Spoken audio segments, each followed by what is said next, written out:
নির্বাচনের দিন গুনছে বাংলাদেশ, আর প্রতিটি দিনের সঙ্গে পাল্টে যাচ্ছে রাজনীতির সমীকরণ। মাঠের তাপমাত্রা এখন কোথায় তার হদিস মিলছে সর্বশেষ জনমত জরিপে।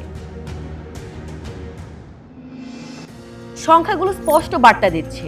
47.6% মানুষ মনে করেন পরবর্তী প্রধানমন্ত্রীর আসনে বসতে পারেন বিএনপির চেয়ারম্যান তারেক রহমান। এই চিত্র উঠে এসেছে বেসরকারি গবেষণা প্রতিষ্ঠান ইনোভেশন কনসাল্টিং এর পেস জরিপের তৃতীয় রাউন্ড থেকে। জানুয়ারি 16 থেকে 27 তারিখের মধ্যে দেশের 64 জেলার গ্রাম শহর মিলিয়ে 5,147 জন ভোটারের সঙ্গে কথা বলে তৈরি হয়েছে এই প্রতিবেদন। এই জরিপটি কেবল দলীয় সমর্থনের খতিয়ানি নয়, এতে উঠে এসেছে নির্বাচনী আচরণের গভীর মনস্তত্ত্ব। ভোটার উপস্থিতির সম্ভাবনা, আইন শৃঙ্খলা নিয়ে আস্থা, নিরপেক্ষ নির্বাচনের প্রত্যাশা এবং ভোট দেওয়ার চূড়ান্ত সিদ্ধান্ত, এমন মোট 6টি মূল সূচককে মানুষের মন যাচাই করা হয়েছে।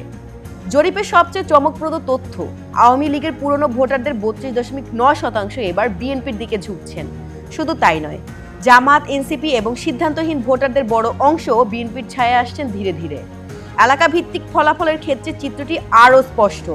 52.9% মানুষ মনে করছেন নিজেদের এলাকায় বিএনপি প্রার্থী এগিয়ে থাকবেন।